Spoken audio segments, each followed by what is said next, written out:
สัมมาสัมพุทธัสสะนะโมตัสสะภะคะวะโตอะระหะโตสัมมาสัมพุทธัสสะนิพพานังปรมังสุขังสัพเพสัตตาภวันตุสุขิตาสาธุ Terima kasih, Samanera. Hadirin yang berbahagia, kita akan memasuki sesi pertama malam ini. Kami persilakan Bapak Dr. Muljadi Eskom MM MBA dengan materi Public Speaking Transformasional dan Hypno Communication, Grooming, dan Teknik Bicara Penceramah Buddha. Kepada Pak Dokter, waktu dan tempat kami persilakan. Ya, baik. Terima kasih, Ms. Natali Santoso. Yang saya hormati para Bhikkhu Sangga, Samanera, Samaneri, Romo Ramani, serta Bapak dan Ibu semua sekalian yang sangat berbahagia pada malam hari ini. Tentunya sebelumnya terimalah salam bahagia dalam Buddha Dharma, terpujilah Tuhan Yang Maha Esa, Namo Buddhaya. Baik, hari ini saya sangat terima kasih juga pada teman-teman semua yang sudah ikut bergabung di dalam kegiatan pelatihan komunikator Dharma Duta, ya. Yang mendaftar sudah hampir 300 peserta. Jadi menurut saya ini suatu hal yang luar biasa ya. Jadi ternyata para Romo, Ramani, dan penceramah tentunya ingin belajar ya. Karena di saat sekarang banyak pengajar, tentunya instruktur dari para profesor, begitu juga dari praktisi dokter yang akan menemani kita selama 4 pertemuan ya.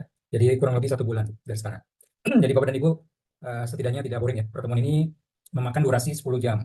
Jadi program yang kita lakukan adalah program 10 jam gitu ya. Oke, baik para penceramah yang berbahagia, tentunya kali ini saya akan membawakan topik tema, tentunya sudah menjadi suatu bahan yang sudah ditetapkan ya. Sertifikat Komunikator Dharma Duta. Di sini saya membahas tentang masalah public speaking, transformasi, hipnokomunikasi, grooming juga, dan teknik bicara penceramah Buddha. Oke, baik Bapak dan Ibu, tentunya semuanya saya yakin Bapak dan Ibu ini calon-calon penceramah yang hebat, bahkan mungkin penceramah yang sudah hebat. Apalagi seorang para biku dan bikuni, atau mungkin Samanera, Samaneri, Romo Ramani adalah seorang yang memang luar biasa, tentunya ingin memperdalam ilmunya untuk menggali bagaimana kita bisa lebih mengupgrade. Ya, jadi inilah suatu kesempatan yang bagus, yang baik ya. Oke, khususnya mungkin saya sapa Romo Ramani, para biku, dan Bapak dan Ibu yang saya banggakan. Tentunya kesempatan hari ini saya coba memulai. Tentunya kalau kita menjadi seorang pembicara, Bapak dan Ibu mungkin semuanya Romo Ramani, para biku ingin menjadi seorang pembicara yang hebat ya. Kalau mungkin saya bertanya kepada Bapak dan Ibu, mungkin silakan Bapak dan Ibu bertanya, mencet Zoom, apakah Bapak dan Ibu seorang pembicara yang sudah berpengalaman atau tidak? Oke, ada di sini ada yang masih belajar, lalu juga belum, masih belajar, belum, pemula, masih belajar, masih pemula, Pak Chandra, Pak Dedi, pembicara pemula. Oke, hampir semua belum dan dianggap baru belajar. Oke, baik Bapak dan Ibu semuanya, nggak ada masalah. Oke, sebelum saya memasuki dalam topik pembicaraan, mungkin saya coba akan mengajak Bapak dan Ibu, tentunya kita akan ingin menjadi seorang pembicara yang hebat, pembicara yang sukses, pembicara yang luar biasa, pembicara yang paling bahagia. Tentunya itu yang kita inginkan menjadi seorang pembicara. Tentunya bagi kita seorang pembicara, kalau kita katakan sebagai seorang pembicara yang sukses, berarti apa yang sudah kita inginkan pasti terlaksana, gitu ya. Nah, kalau kita dianggap sebagai pembicara hebat, tentunya kita punya satu skill yang kita miliki, ya, entah itu mungkin kita punya skill-skill yang kita dapatkan, yang kita peroleh misalnya dari perkuliahan dan sebagainya. Nah, lalu kita dikatakan sebagai pembicara yang luar biasa. Tentunya dengan skill yang kita dapatkan, kita punya multi talenta yang ada pada diri kita. Nah, ini menjadi bagian yang terpenting. Nah, tentunya setelah kita menjadi pembicara yang sukses, pembicara yang hebat, pembicara yang luar biasa, akhirnya kita mendapatkan kebahagiaan di situ. Nah, kalau kita lihat, Bapak dan Ibu tentunya semuanya, ini kalau kita melihat ya satu gambaran. Kalau kita melihat gambaran, saya mau tanya Bapak dan Ibu, ingin menjadi pembicara sukses atau ingin menjadi pembicara yang gagal? Kalau di dalam kehidupan kita memilih dua pilihan, saya mau tanya Bapak dan Ibu, ingin menjadi pembicara sukses atau menjadi pembicara yang gagal? Tentunya pasti Bapak dan Ibu ada yang jawab ingin menjadi pembicara yang sukses. Ya, kalau saya tanya kepada Bapak dan Ibu dan Romo Ramani dan para Bante dan para Biku, kalau saya katakan ingin menjadi pembicara sukses atau pembicara yang bahagia? Pak Didi? Si Pak Didi ya, Jakarta.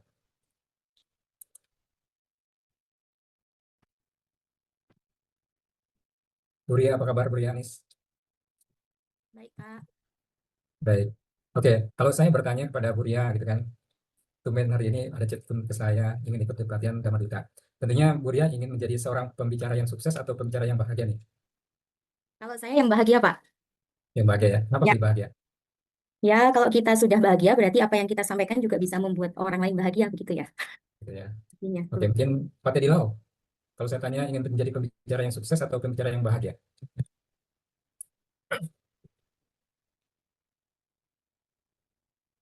Masih di mute Pak Teddy?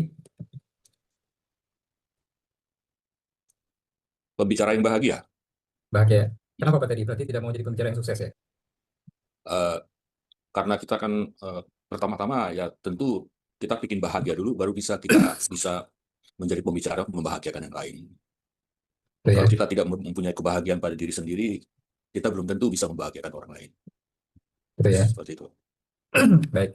Oke, mungkin Mas masih punya pendapat, tapi saya katakan kalau kita pilih menjadi seorang pembicara yang bahagia, tentunya kalau kita sudah bahagia pasti sukses sudah kita dapatkan. Kalau kita katakan pembicara yang sukses, belum tentu bahagia didapatkan. Benar nggak pernyataan itu? Betul. Kalau kita bahagia, pasti sudah kita dapatkan suksesnya. Tapi kalau kita sukses, belum tentu bahagia. Setuju nggak? Setuju ya?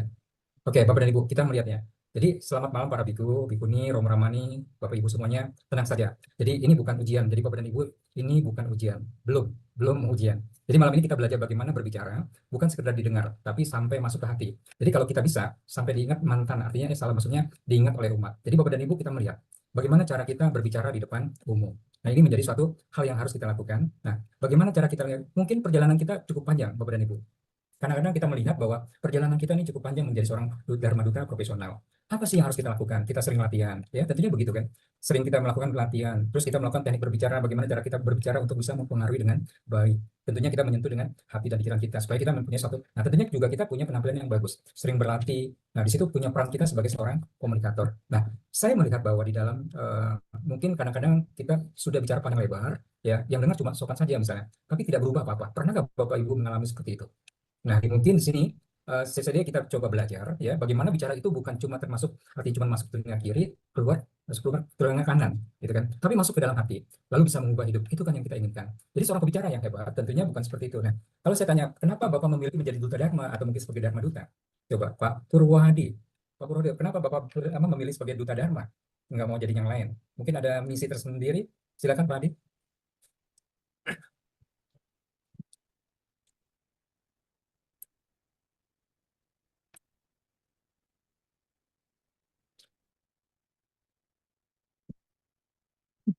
Bisa bantu Pak Purwadi?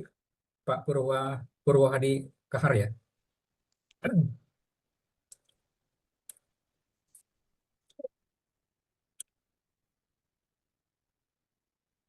Terdengar suara saya Pak Purwahadi? Mungkin Bu Mary bisa bantu? Bu Sri Lestari, Kalbar. Kenapa Ibu pilih menjadi Dharma Duta? Bu Sri? Terdengar suara saya? Terdengar. Kenapa Ibu pilih Dharma Duta?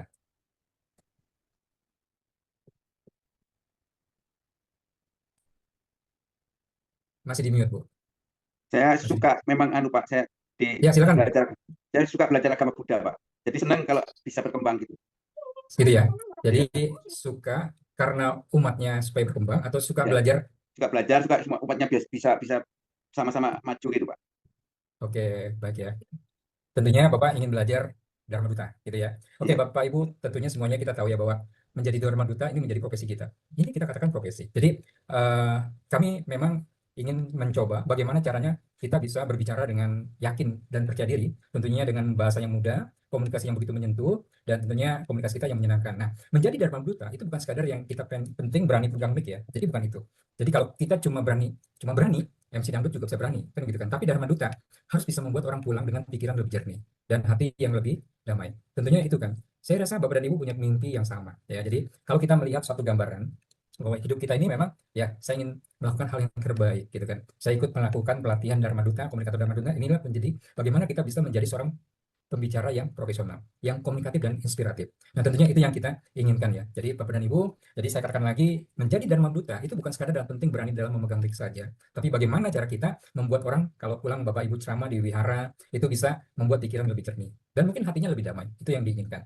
Baik, Bapak dan Ibu, tentunya kita melihat ya ada satu gambaran. Peran seorang Dharma Duta.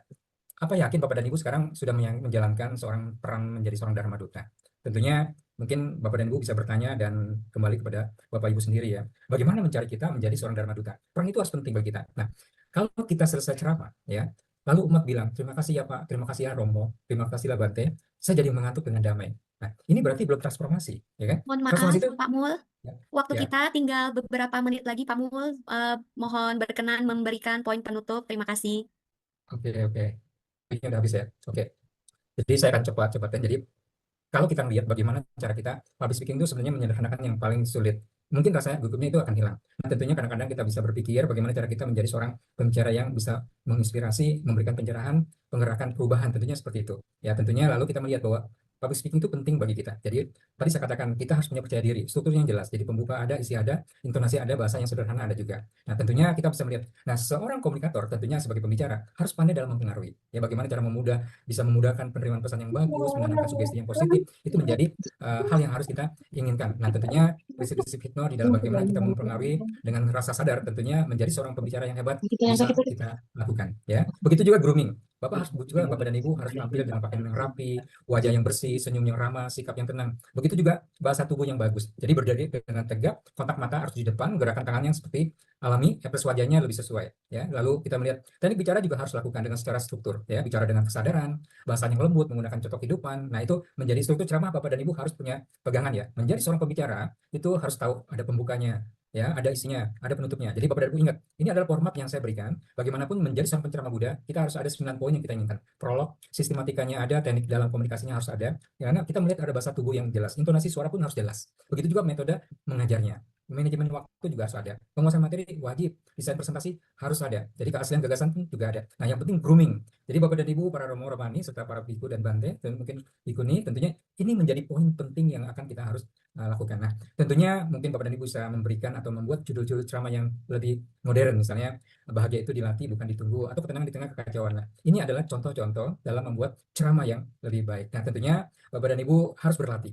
Mau tidak mau kita harus berlatih. Walaupun itu 1 menit kepada 1 orang, 2 orang, dan tentunya kita harus banyak berlatih. Nah, nanti di sesi akhir kita coba membuat 1 ceramah. Jadi, bagaimana cara kita membuat ceramah 3 menit? Nah, dari Bapak dan Ibu, misalnya gini, ini ada 1 contoh dalam ceramah 3 menit, misalnya, Namo Buddhaya, salam sejahtera bagi kita semuanya. Nah, ini yang Bapak dan Ibu lakukan, bagaimana caranya kita bisa memberikan 1 arahan hukum karma dan manfaat pelatihan CCD ini. Nah, itu yang nanti Bapak dan Ibu rangkai buat 1 kalimat yang ada, khususnya untuk bisa memotivasi.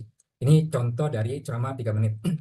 Nah, tentunya kalau kita pelatihan-pelatihan ini yang kita lakukan tentunya bisa memberikan 1 dampak yang terbaik. Kompetensi diri kita pun akan teruji, bahkan kita bisa memberikan 1 gambaran bahwa setelah ini kita mau jadi apa. Ya, jadi Bapak dan Ibu tidak perlu khawatir bahwa kita juga sudah punya penerapan yang lebih mendalam. Nah, tentunya dengan belajar public speaking, tentunya kita akan bisa tampil di depan dengan baik. Tidak ada gugup lagi menjadi seorang pembicara. Ya.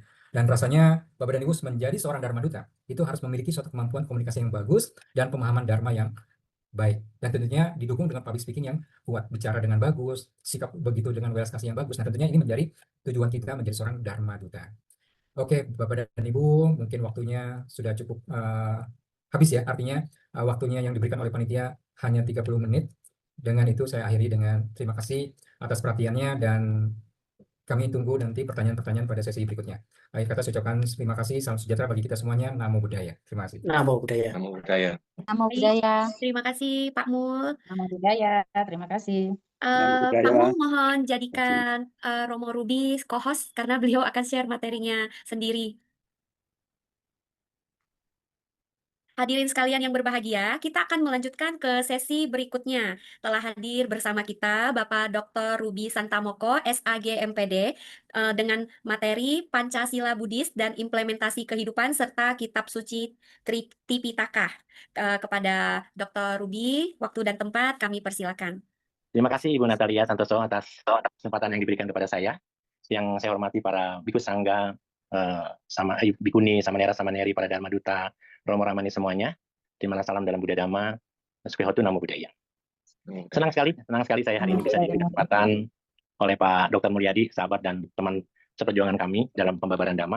Luar biasa, mudah-mudahan waktu yang singkat ini mampu dapat kita menyelami materi-materi yang begitu singkat namun padat. Mudah-mudahan menambah pengetahuan Dhamma kita, menambah pengetahuan dalam teknik berbicara kita di hadapan umat kita, sehingga kita dapat bermanfaat buat banyak orang. Ya, izin saya menggunakan whiteboard karena kebiasaan saya menggunakan whiteboard, saya tidak menggunakan Baik, Romo Ramani dan Bapak Ibu sekalian, staf para Bante yang juga saya hormati Pak Mulyadi. Hari ini saya diminta untuk bercerita tentang apa itu sila, apa itu Tripitaka ya. Tapi saya mau ambil dulu Tripitakanya ya. Kalau kita berbicara Tripitaka, ingat ada dua perbedaan antara Tripitaka dengan Tripitaka. Tidak sama nih antara Tripitaka. Ya, jadi kita tahu bahwa teman-teman mohon jangan dipakai itunya, saya punya whiteboardnya. Ya, tolong jangan dihapus juga, mohon pengertiannya ya. Kita bicara Tripitaka ya, saya ulang sekali lagi. Tripitaka itu tidak sama dengan Tripitaka. Ya, apa yang membedakan Tripitaka dan Tripitaka? Tentu kita lihat di Sutta Pitakanya dan di Winaya Pitaka. Kalau ini kan lebih banyak digunakan oleh kaum Theravadais, kaum Thera. Ini oleh kaum besar yang disebut Mahayana, gitu ya. Nah, kita bisa melihat bahwa apa sih itu isi Tripitaka, supaya teman-teman dapat nih pengetahuan ini. Kalau kita mau berbicara Tripitaka secara kita lihat dengan baik, maka Tripitaka itu saya tidak ingin mengomentari kasusnya Tripitaka ini karena ini bukan ranah saya ya. Ini bukan ranah saya. Ada perbedaan di Sutta, karena Sutta di Tripitaka hanya ada 4 ya. Digagama, Ekotaragama gitu ya. Kalau di Tripitaka Pali ada 5 di Tripitaka ya. Oke, kita lihat sekarang. Karena itulah saya ingin mengajak teman-teman untuk ke halaman berikutnya ya. Nah, kalau kita lihat halaman ini, teman-teman akan menemukan bahwa ya Tripitaka itu isinya apa? Kalau kita lihat Tripitaka, dia bersih 3. Ada Winaya Pitaka, gitu ya. Ada Sutta Pitaka, dan ada Abhidhamma Pitaka. Semuanya ini 3 keranjang. Ya, kita tahu bahwa Tripitaka itu ditulis di atas daun lontar di Sri Lanka, Aluwihara Sri Lanka kan. Nah, kalau kita mau melihat rujukannya, maka Winaya Pitaka itu isinya ada 5 buku. Ya, isinya ada 5 buku. Yang pertama, kedua, ketiga, keempat, dan kelima. Ya, kita tahu ada di dalam Winaya Pitaka ada yang namanya Sutta Wibangga. Sutta Wibangga. Nanti Sutta Wibangga ini akan 2, ada Maha Wibangga dan ada Biku Wibangga. Ya, dia juga ada Kandaka namanya. Kandaka. Di dalam Kandaka ada Mahawaga, ada Culawaga, cuma 3 sebenarnya. Culawaga. Dan terakhir ada yang namanya Pariwara. Pariwara. Apa isi Tripitaka? Terutama Winaya Tripitaka, orang selalu berpikir bahwa Winaya Pitaka adalah berisi tentang peraturan kebikuan, peraturan moralitas. Padahal kita tahu bahwa Winaya Pitaka merupakan otoritas sama Sang Buddha setelah 20 tahun pencapaian kebuddhaan Sang Buddha. Gitu ya. Oke, nah kita beda isinya. Di Sutta Pitaka, kenapa saya tadi mengatakan Sutta Pitaka di Tripitaka berbeda dengan Tripitaka di Mahayana Buddhism? Karena kalau di Mahayana hanya 4 buku, di Theravada ada 5 buku.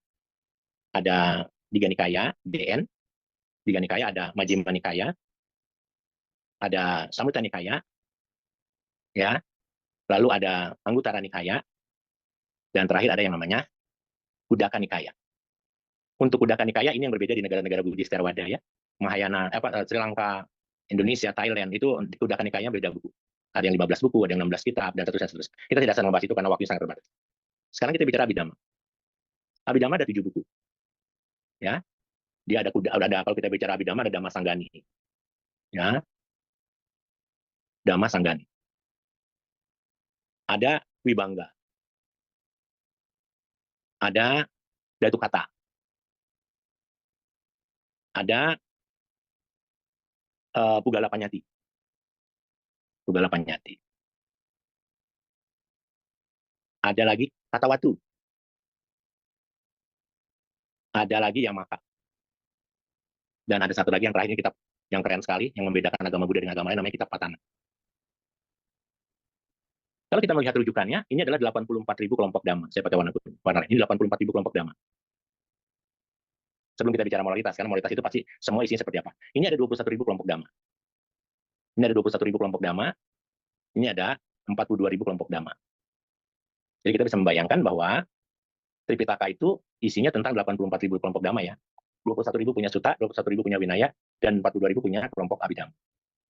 Ada orang mengatakan bahwa Abhidhamma Pitaka ini adalah ajaran filsafat. Abhidhamma ini kan katanya diajarkan kepada para dewa. Sehingga banyak umat Buddha kita yang antipati belajar Abhidhamma. Kalau gitu karena mereka tidak mau belajar Abhidhamma, makanya jadi jangan Tipitaka kalau gitu. Kita harus belajar namanya Dwi Pitaka. Padahal kitab suci kita kan Tipitaka gitu ya. Nah, jadi teman-teman sekali lagi, saya ingin mengatakan begini. Apa sih isi Tipitaka? Ini kan yang penting. Kalau kita mau bicara isi Tipitaka, Winaya Pitaka ini kan berisikan tentang peraturan morality. Ya, tentang moralitas. Nih. Ya. Tapi teman-teman harus tahu, walaupun dia kitab sucinya ada 3, ada komponen-komponen lain, Winaya Pitaka menekankan kepada pelatihan diri yang namanya moralitas tadi. Ya, samwara, pengendalian emosi, pengendalian diri gitu kan. Semua sila bentuknya adalah pasif kan. Sila itu mau di Pancasila Buddhis itu kan sifatnya adalah pasif. Nah, teman-teman harus tahu kalau kita melihat misalnya bukunya Sila, nanti Anda bisa lihat buku Sila itu karangan apa namanya? Ada terbitan banyak misalnya Biku Ratana Diro pernah membudus tentang Winaya tentang Sila misalnya begitu. Sila adalah dia memiliki yang namanya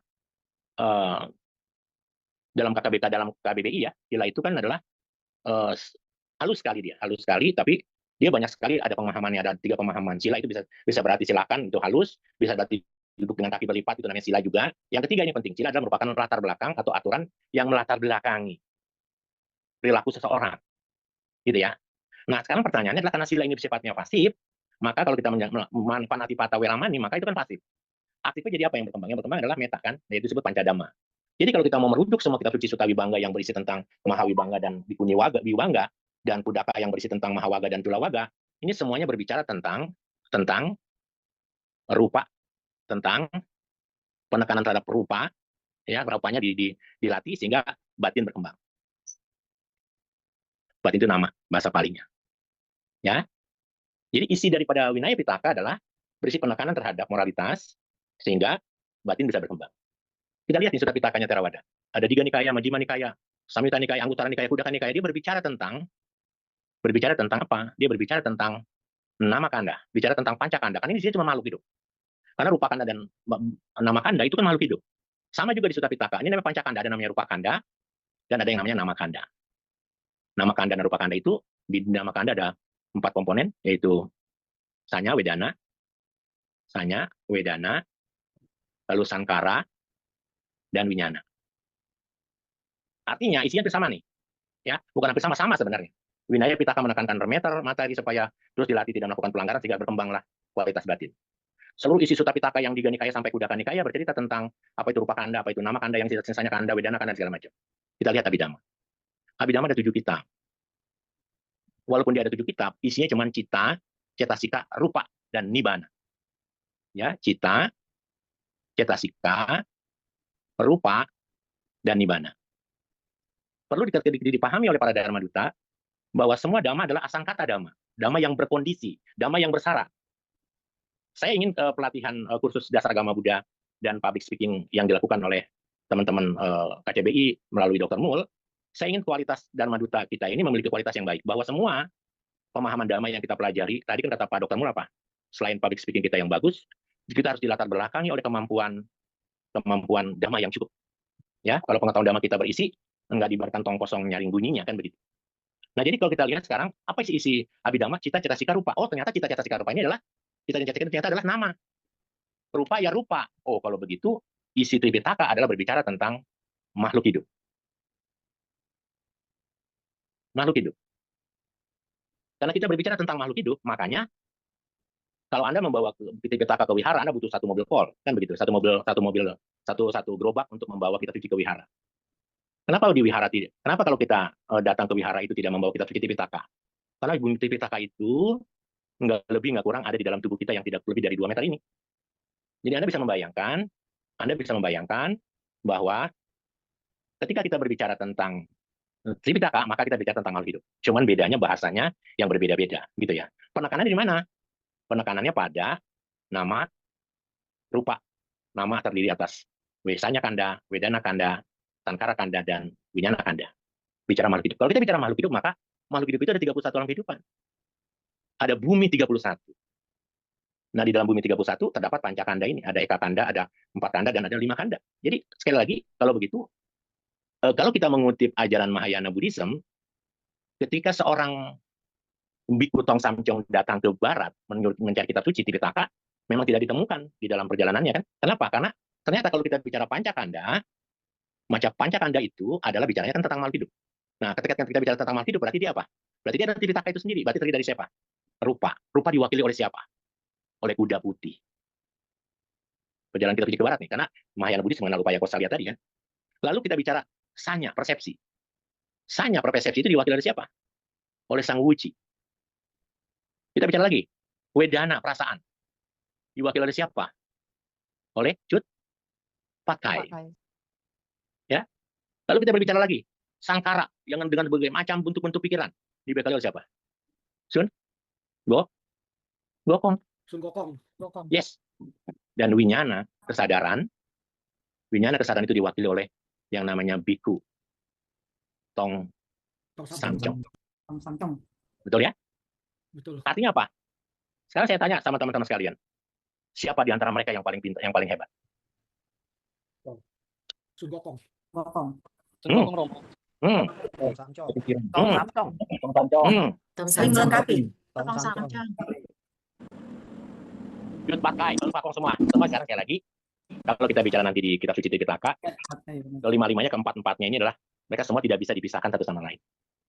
Tapi kalau kita belajar di Abhidhamma, yang memutuskan siapa? Yang memutuskan si mereka hanyalah faktor-faktor kesadaran. Gitu ya. Ternyata kita tahu, tapi Sanya, Wedana, Sankara, dan Winyana tidak bisa dipisahkan. Mereka semua kalau muncul bersama secara kesatuan. Nah, berarti kesadaran kita selama ini harus jadi bikutong kan? Bikutong samcong kan? Kalau kita mau marah, kita harus sadar, oh ini seperti film Sun Gokong. Tapi apa yang terjadi dalam hidup kita sehari-hari? Ketika kita menyentuh, kita bersentuhan dengan objek mata, objek telinga, objek hidung, objek lidah, orang yang kita tidak siapa, apalagi objek itu tidak, orang yang tidak kita senangi, timbul apa? Kemarahan. Betul kan? Timbul benci, timbul apa lagi? Timbul serakah, timbul segala macam kan begitu. Maka kita bukan lagi bikutong samcong, tapi apa? Tapi tong sampah. Kesadaran kita menjadi apa? Tong sampah. Sampah. Menjadi tong sampah. Semua masuk dalam kesadaran kita, betul nggak? Teman-teman sekalian. Nah, jadi kalau begitu, sekarang semua penekanannya di mana? Kalau kita mau melihat rujukan kitab suci Tripitaka, nih ya, kita bicarakan tadi kan saya dapat rujukannya kan sila, ya moralitas. Ya gitu ya. Teman-teman sekalian, kalau kita bicara sila itu bisa kita lihat di dalam perspektif winaya dan juga perspektif sutta. Kenapa? Apa yang membedakan antara winaya plus sutta dengan Abhidhamma? Ini yang ingin saya sampaikan terhadap teman-teman para biku sangga, para samanera, para upasaka-upasika, para romo pandita. Yang saya ingin tekankan kepada Bapak Ibu adalah kalau kita berbicara di winaya dan sutta, penekanannya secara konsepsional. Konsep nih. Karena Sang Buddha di India waktu itu Sang Buddha hidup di Jambudvipa dengan 16 negara bagian dengan ribuan bahasa. Sehingga ketika Sang Buddha ketemu dengan suku Kalama, dia berbicara ceramahnya berbeda. Dengan suku yang lebih tinggi, dia berbeda. Semua kalimat-kalimat itu pendekatan persuasif. Karena kita sedang berbicara tentang khusus dasar agama Buddha dan public speaking, maka sebagai seorang public speaking, Anda harus tahu yang Anda hadapi audiensnya ini siapa. Saya ingin mengatakan begini. Saya tambahkan ya, Dr. Mo, izin, ya sahabat saya. Kalau kita ingin berbicara public speaking, maka yang paling mendasar dari semua itu adalah cerita. Karena semua orang, mau dia dewasa, mau dia remaja, tua sekalipun, senior sekalipun, mereka haus akan cerita. Kalau dalam pembabaran public speaking Dhamma yang kita sampaikan, dilatar belakangi dengan cerita, ya tentu ceritanya sesuai dengan akademisi, sesuai dengan rujukan sutta atau winaya atau Abhidhamma, maka itu akan menarik. Saya ingin kursus ini mendatangkan para dharma duta, para penceramah yang ketika kehadirannya di tengah-tengah umat sangat dinantikan. Karena apa? Karena kehadirannya dia ceramahnya daging semua. Ya. Kalau Anda ceramahnya menghibur, tertawa, Anda menjadi entertain Dhamma jadinya. Sehingga saya sisipkan sedikit, kalau kita mau ceramah menggunakan metode sandwich.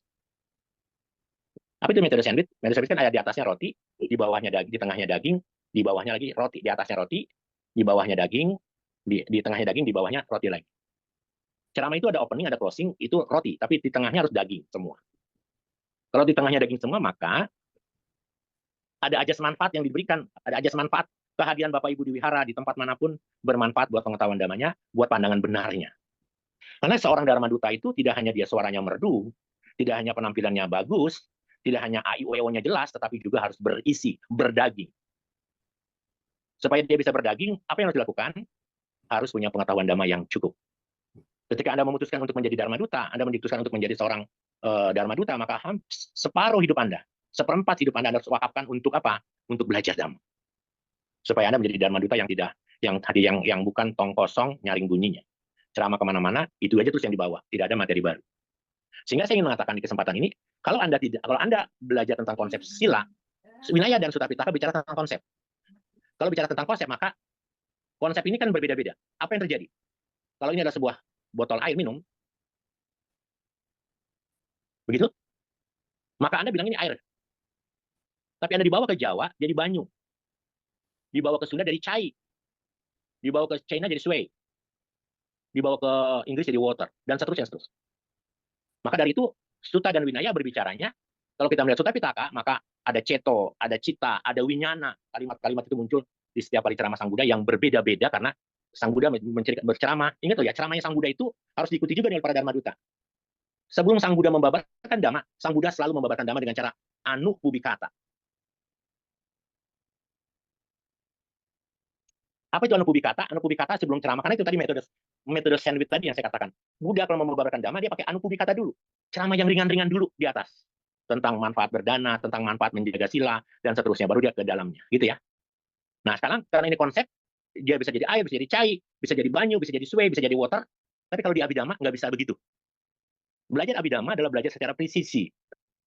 Bicara secara, mau dia air, mau dia sui, mau dia water, mau dia banyu, konsepnya adalah H2O. Para mata damanya adalah H2O. Sehingga, apa yang terjadi?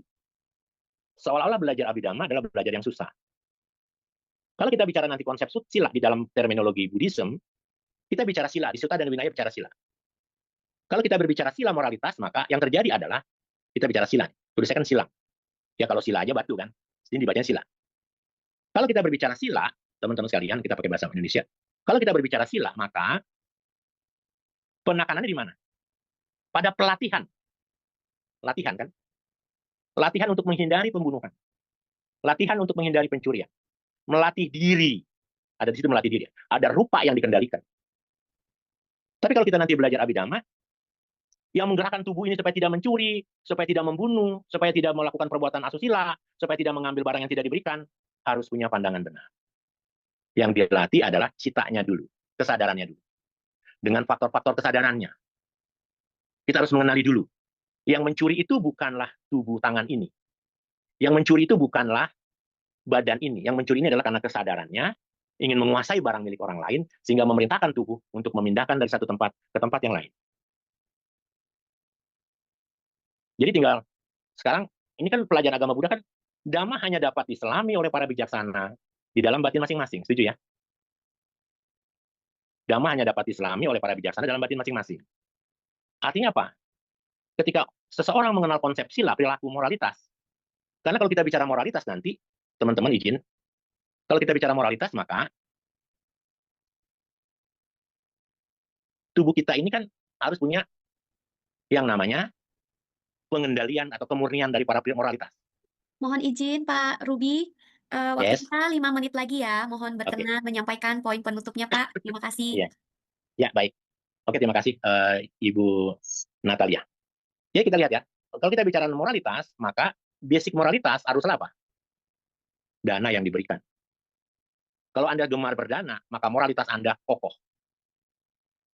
Kalau moralitas Anda kokoh, maka samadhi Anda juga baik. Semua moralitas itu sangat dipengaruhi oleh yang namanya Sankata Dhamma. Sankata Dhamma adalah Dhamma yang bersyarat dan berkondisi. Kalau kita bicara perilaku moralitas atau sila ini, harus ada yang mendukungnya. Yang mendukung adalah faktor-faktor perbuatan-perbuatan baik. Yaitu apa saja? Di antaranya adalah kekuatan dari dana. Makanya Sang Buddha mengatakan di dalam parita, danang dadantu sadaya. Hendaknya dana sering dilakukan, baru silang rakantu sabada, baru sila dikembangkan. Dan berdampak kepada bawana birata hontu. Meditasi akan menjadi baik kalau kita mengembangkan itu. Dan yang terakhir, dia bisa menjadi gacantu dewata gata. Apa itu gacantu dewata gata? Akan mendorong kita kalau kita punya sila yang baik, kita punya moralitas yang baik, maka kita tidak akan jatuh di alam-alam apaya, alam-alam menyedihkan. Seperti apa? Seperti alam apaya, yaitu alam niraya, alam Peta, Asura, dan Tiracana. Jadi ingat teman-teman sekalian, saran saya kepada semua teman-teman kalian mitra, selamat bergabung menjadi Dharma Duta, dari manapun Anda berasal. Selamat mengabdikan diri Anda untuk terus belajar Dhamma dengan baik, dan selamat juga belajar public speaking yang baik. Seorang penyanyi membutuhkan suara yang bagus dan penampilan yang bagus. Tapi seorang Dharma Duta tidak hanya membutuhkan suara yang bagus dan penampilan yang bagus, tapi juga pengetahuan yang tinggi. Saya berharap dengan program ini, kalian bisa belajar bagaimana mengembangkan public speaking Anda dengan baik, dan bagaimana pula Anda mendapatkan materi-materi Dhamma yang cukup. Demikian dari saya, terima kasih. Semoga teman-teman kalian semua bahagia selalu. Sukihotu, Namo Buddhaya. Namo. Namo Terima Buddhaya. kasih banyak Dr. Rudi Santamoko atas Sama-sama. sharingnya malam ini. Ya. Baiklah, Bapak Ibu sekalian, kita akan melanjutkan kepada pemateri berikutnya ya. Nah, kita sambut Dr. Lima Jatini dengan materi Meta dan Karuna dalam karakter Dhamma Duta serta hukum Tilakana. Kepada Bu Titi, kami persilakan. Oke, terima kasih Sis Natalia, moderator kita yang Sama-sama, Sis. cantik dan baik hati. Ya, ketemu lagi hari ini.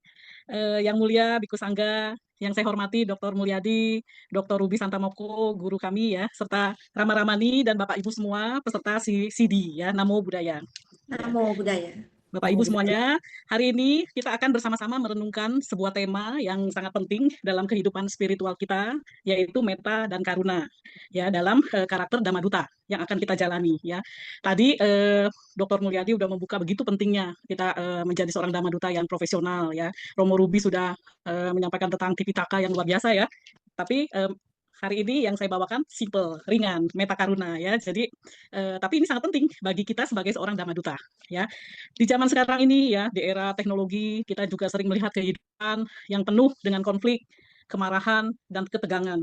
Banyak orang mudah tersinggung dan sulit memahami orang lain. Karena itu, di dunia itu dibutuhkan pribadi-pribadi yang membawa kedamaian. Dalam ajaran Buddha, pribadi ini disebut Dhamma Duta, yaitu pembawa ajaran Dhamma. Ya.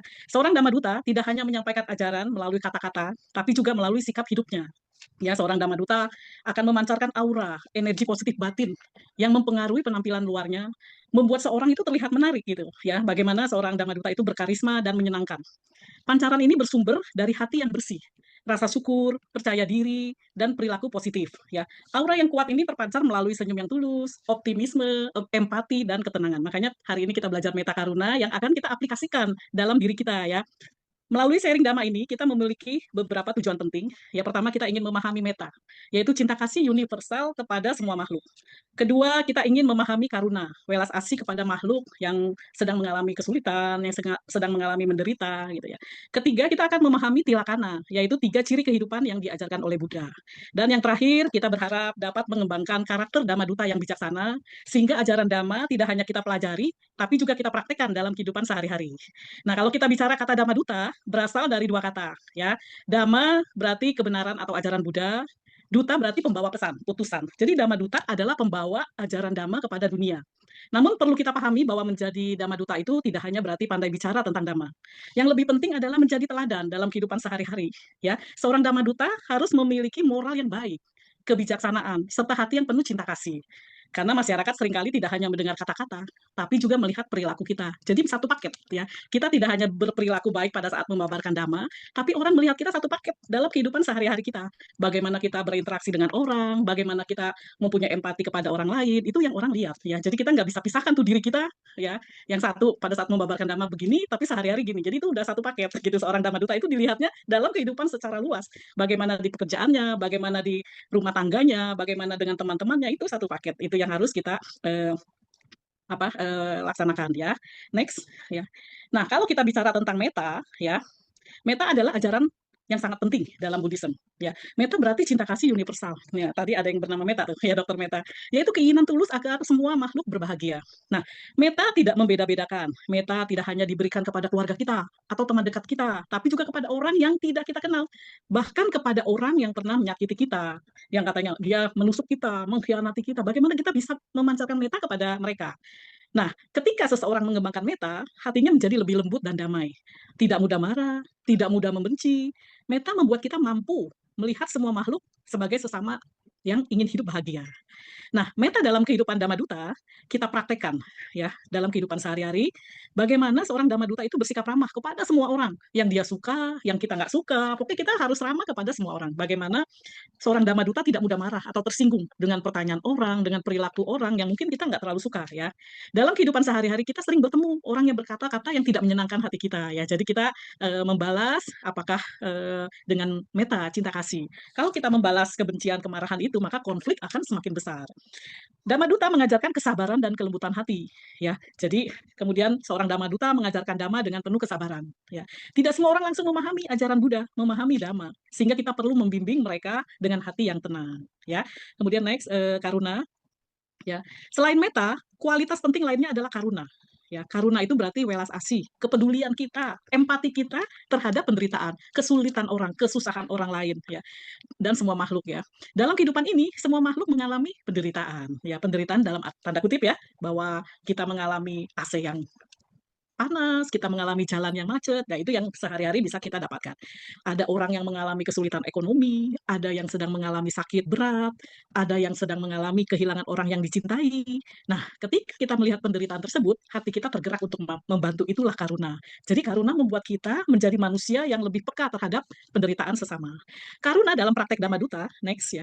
Karuna dalam kehidupan Dhamma Duta dapat diwujudkan melalui tindakan sederhana. Misalkan mendengarkan keluh kesah orang lain, ya, seseorang sedang ada masalah, kita belum membantu saja, hanya mendengarkan keluh kesah itu sudah membuat orang lain lega. Wah, gitu ya. Kadang seseorang hanya membutuhkan orang yang mau mendengar dengan tulus, ya. Hanya didengarkan saja sudah membuat mereka lega walaupun masalahnya belum selesai gitu. Nah, bagaimana seorang Dhamma Duta juga memberikan bimbingan moral dan spiritual kepada mereka yang sedang mengalami kesulitan, ya. Selain itu, Dhamma Duta membantu mereka yang mengalami penderitaan baik melalui kata-kata yang menenangkan maupun melalui tindakan nyata, ya. Dengan demikian Dhamma tidak hanya menjadi teori tapi praktek nyata dalam kehidupan. Mungkin nanti Rama-Ramani, Bapak Ibu ya, setelah menjadi Dhamma Duta ada orang yang sharing, ya, sharing apa. Kita dengarkan saja mereka udah lega gitu ya, sudah membantu ya. Kemudian hubungan meta dan karuna. Meta dan karuna ini memiliki hubungan yang sangat erat. Meta ingin agar semua makhluk bahagia, ya. Karuna ingin agar makhluk terbebas dari penderitaan. Nah, kedua kualitas ini merupakan bagian dari Brahma Wihara, 4 sifat luhur yang diajarkan oleh Buddha. Jadi bagi seorang Dhamma Duta, meta dan karuna adalah fondasi utama dalam membangun karakter spiritual. Jika seseorang memiliki pengetahuan Dhamma, tapi tidak memiliki meta dan karuna, maka ajaran tersebut belum benar-benar hidup dalam dirinya. Jadi harus tercermin dalam diri Dhamma Duta. Ya. Nah, next. Kemudian ada tilakana, ya, 3 ciri kehidupan. Untuk memahami kehidupan dengan lebih bijaksana, Buddha mengajarkan tilakana. Berarti apa? 3 ciri kehidupan. Yang pertama adalah anicca, yaitu ketidakkekalan. Yang kedua adalah dukkha, penderitaan atau ketidakpuasan. Yang ketiga adalah anatta, yaitu tidak adanya inti diri yang tetap. Ya. Nah, ketiga hukum ini adalah hukum alam kehidupan yang berlaku bagi semua makhluk. Ya. Next, pemahaman tentang tilakana sangat penting dalam kehidupan. Ya. Ketika kita memahami anicca, kita menyadari bahwa segala sesuatu itu berubah.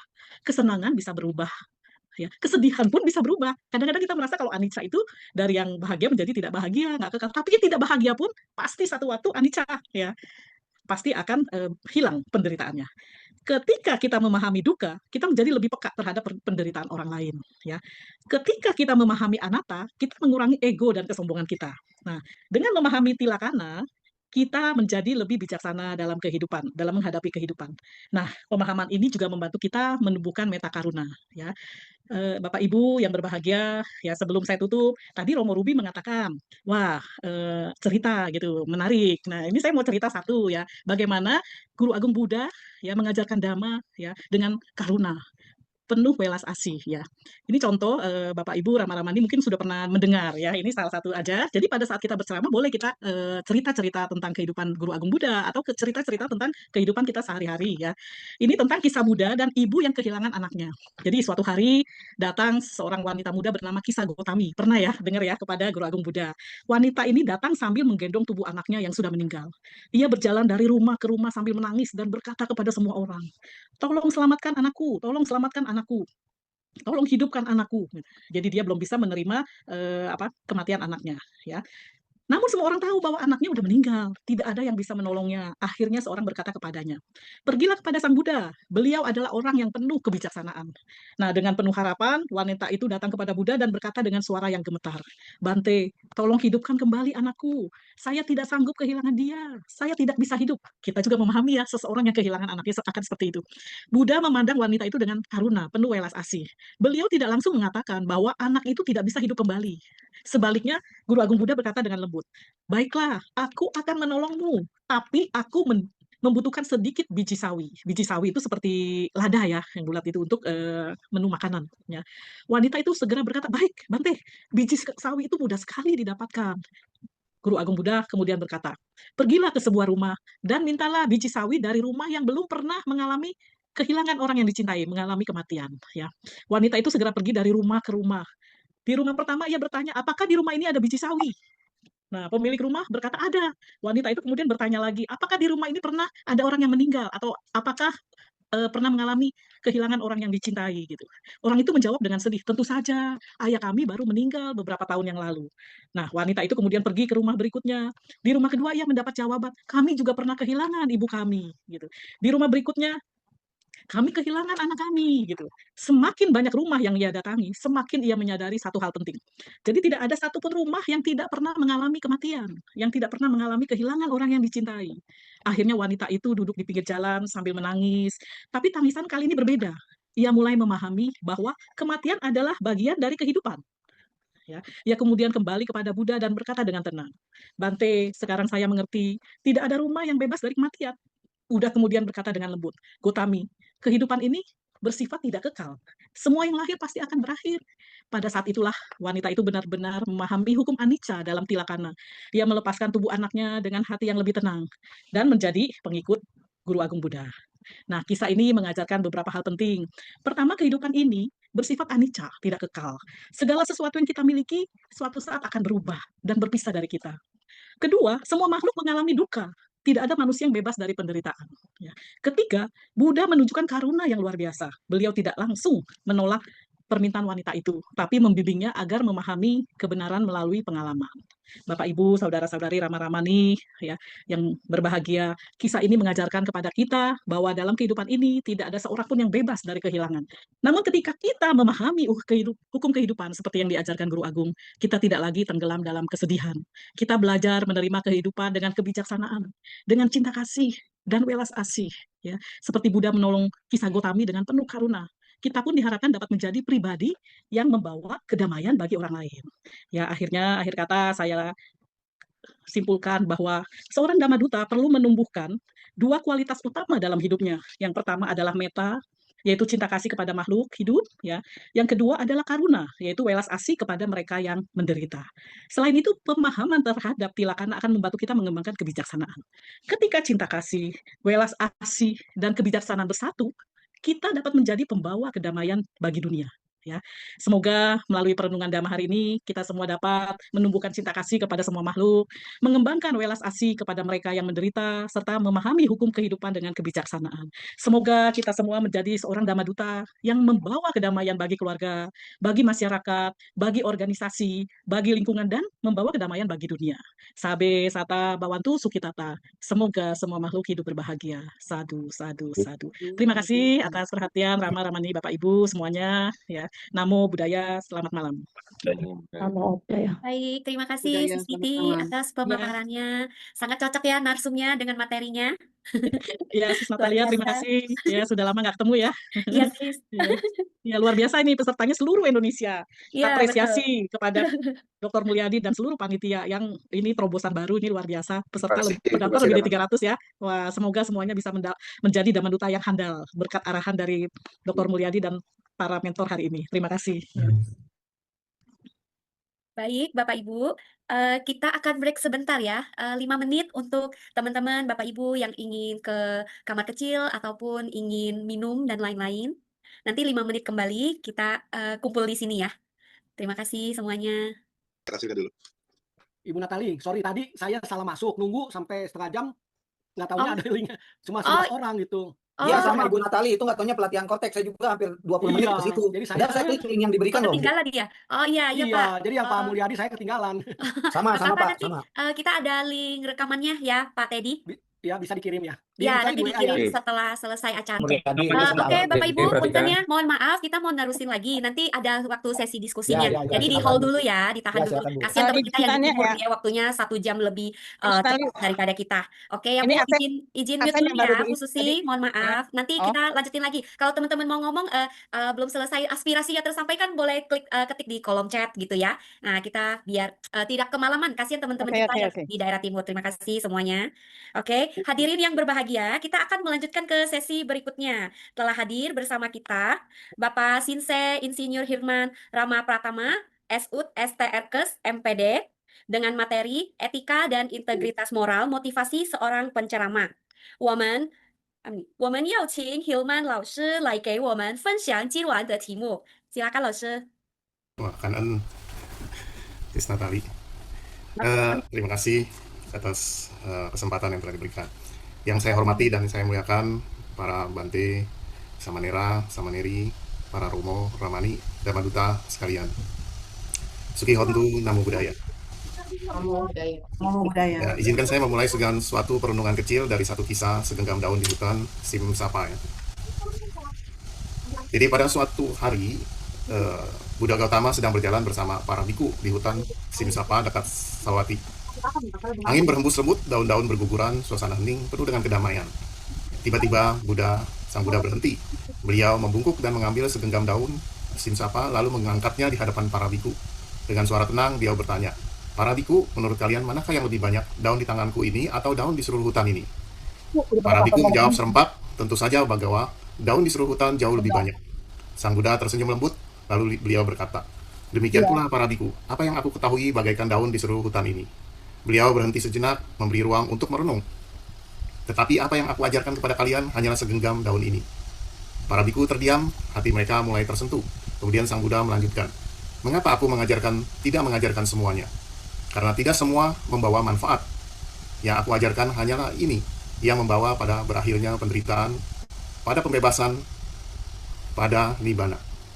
Angin kembali berembus, daun-daun berguguran, seolah alam pun ikut mengajarkan bahwa yang penting bukanlah banyaknya pengetahuan, melainkan arahnya. Jadi Bapak Ibu yang berbahagia, hari ini kita adalah semua pewaris segenggam daun dari Sang Buddha. Setiap hari kita berbicara dhamma, mengajar, membagikan pengetahuan, tapi marilah kita bertanya dahulu dengan jujur. Apakah yang kita bagikan benar-benar membawa pembebasan? Atau hanya menambah pengetahuan tanpa mengurangi penderitaan? Sang Buddha tidak mengajarkan banyak hal, beliau hanya mengajarkan yang perlu. Maka ukuran seorang penceramah bukan seberapa banyak ia memberikan banyak pengetahuan, tapi seberapa dalam ia menuntun orang keluar dari penderitaan. Nah, hari ini kita bersama-sama juga bisa memeriksa diri kita ya, tanpa menggurui, tapi memurnikan niat dan kualitas kita sebagai penceramah. Oke, next. Nah, kita hari ini ada agenda pengertian etika, ya, kemudian pengertian etika moral, etika dan budisme, pengertian motivasi dan motivasi dalam perspektif budisme, sehingga muncullah kesimpulan. Next berikut. Jadi kalau kita lihat dalam etika, ya, etika ini adalah satu batasan ya, supaya tadi sudah dibahas juga sebenarnya, ya, tentang sila, ya. Nah, ada cabang filsafat yang membahas tentang baik dan buruk tindakan manusia, serta prinsip moral yang mengatur perilaku manusia. Jadi ada batasannya, ya, sehingga antara etika, moral, ya, dengan motivasi itu bagaikan satu kesatuan, ya, seperti cerita tadi Sun Gokong, ya, itu sangat menarik. Nah, demikian juga di dalam konteks penceramah, bahwa berbicara dengan tanggung jawab, tidak memanipulasi ajaran, tidak memanfaatkan posisi untuk kepentingan pribadi. Kita juga bisa bayangkan sebagai sebuah kereta api yang membawa kita, misalkan kita dari Jakarta menuju Surabaya, ya, membawa ribuan penumpang, ya, dengan masinis yang berpengalaman. Nah, kita pikir beliau ini sudah ahli, ya, sudah ngerti, tapi tidak punya rambu-rambu misalkan. Kira-kira kita apa perasaan di dalam diri kita? Pasti kita khawatir, ya. Saya rasa jalur ini lurus misalkan, atau dia tiba-tiba ngerem, karena dia pakai feeling saja. Nah, ini berbahaya sekali. Ya, ini adalah rambu-rambu di etika ini. Apa yang terjadi kalau misalkan rambu-rambu ini tidak ada, dan ada kemungkinan bisa terjadi kesalahan. Nah, dari sini kita bisa merenung, ya. Etika dalam bahasa Pali, kita sudah mengenal tentang sila, ya, bukan sekedar aturan yang mengekang, tapi rambu-rambu untuk kita, sehingga memastikan kita sampai tujuan tanpa mencelakakan diri sendiri maupun penumpang kita. Ya, istilahnya juga para audiens kita, sehingga kita sehingga membawa manfaat seperti ini. Next berikut. Nah, di dalam etika ini juga tadi sudah diceritakan mengenai kisah Gotami, ya. Itu bagaimana kita menyampaikan sesuatu tidak langsung, ya, karena tidak bisa kadang-kadang menyampaikan sesuatu dengan seperti melempar batu pada sasarannya. Jadi Sang Buddha memberikan cerita-cerita, memberikan jalan kepada seorang dengan bijaksana sehingga dengan sendirinya menyadari dan kemudian sehingga mengerti. Ya. Nah, di dalam etika kita sini mengenal tentang sila, tapi di dalam sila ini juga ada tentang 8 jalan utama, ya. Salah satunya adalah tentang moralitas, di mana ucapan yang benar, perbuatan yang benar, penghidupan yang benar, ini harus kita pegang teguh, ya, di sini. Nah, di Samyutta Nikaya, prinsip ucapan benar bagi penceramah menurut Anugerah Nikaya, ucapan yang benar memiliki 4 kriteria. Yang satu, yaitu saca, benar, atta, apakah yang kita sampaikan bermanfaat, kala, apakah tepat waktu, ya. Seperti yang dikatakan, mendengarkan dhamma pada saat yang sesuai, ya. Kita harus tepat waktu. Kalau orang mabuk kita memberikan dhamma, ya nggak sampai, ya. Jadi kita harus tahu tepat waktunya. Kemudian disampaikan dengan niat baik, dengan tujuan yang baik. Maka dari itu seorang penceramah harus memastikan bahwa ceramahnya apakah benar, apakah bermanfaat, apakah tepat konteksnya, atau juga dengan penuh kasih, ya, dari dalam diri sendiri. Next berikut. Nah, kita bisa lihat di sini, ya, tentang suatu motivasi, ya. Nanti terakhir saya akan simpulkan tentang motivasi ini, ya, di mana motivasi ini sangat penting, ya, untuk menggerakkan, karena motivasi ini adalah cita pikiran dengan landasan meta, karuna yang tadi sudah disampaikan, anukampa, welas asih kepada makhluk dengan banyak kebijaksanaan, bukan ingin dipuji tapi ingin makhluk hidup berbahagia, ya. Kemudian juga ada tekad di sini, aditana, konsisten, tak goyah oleh pujian, celaan, juga untuk siapa saya bicara hari ini. Jadi ini juga penting, ya, karena ini untuk kebutuhan kita, bagaimana menyampaikan dengan baik sehingga bisa diterima oleh audiens kita. Nah, di sini motivasi secara profesional juga ada 2 hal yang menggerakkan diri kita, ya. Ada yang dari dalam diri sendiri, ada yang dari luar, ya. Dari luar misalkan masalah pendapatan, misalnya honor atau popularitas atau jabatan, ya, sehingga termotivasi dia melakukan. Ada juga yang dari dalam sendiri karena ingin melakukan sesuatu yang lebih, ya, willing to do more. Nah, ini ada 2 hal yang memotivasi diri kita seperti itu. Ya, misalkan seorang dokter juga, dia fokus menyembuhkan, apakah dia fokus pada uang, ya. Kalau fokus uang, pasien ini bisa terlantar nantinya. Tapi kalau fokus pada penyembuhan, otomatis uang pun akan mengikuti karena dia akan terkenal dan akan banyak pasiennya. Nah, dalam konteks motivasi, penceramah berbagi kebijaksanaan, membantu orang lain berkembang, memberikan manfaat bagi masyarakat dan lingkungannya. Next berikut.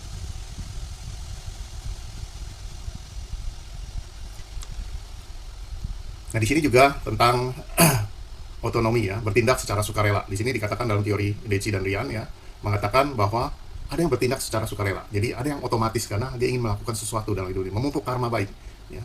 Juga ada yang memiliki kemampuan, ya. Memiliki kemampuan, saya punya kemampuan, saya mau manfaatkan kemampuan saya untuk orang banyak, ya. Ada juga merasa terhubung dengan orang lain, masa saya dibutuhkan orang lain banyak, sehingga seperti itu. Nah, penceramah harus memiliki motivasi di dalam dirinya sendiri, harus dia mempunyai sifat yang tulus, ya, tidak mengejar pujian, ya, fokus pada manfaat bagi umat. Ini yang terpenting. Sehingga motivasi ini sangat penggerak, ya, seperti di dalam kereta nanti kita adalah seperti bahan bakarnya, ya, ini. Oke, lanjut next berikut. Nah, dari sini kita bisa melihat kesimpulan bahwa seorang penceramah ideal harus memiliki 3 fondasi, yaitu pertama etika, ya, harus mempunyai sila, mengatur perilaku moralnya, dan punya integritas di sini, dan konsisten antara ucapan dan tindakan, karena ini adalah merupakan contoh, ya. Umat akan melihat tingkah laku kita. Di situ akan menjadikan sebagai contoh, seperti orang tua akan ditiru oleh anak-anaknya. Nah, inilah menyangkut moralitas yang harus kita lakukan. Kemudian juga punya motivasi yang besar, niat tulus untuk membantu makhluk, ya.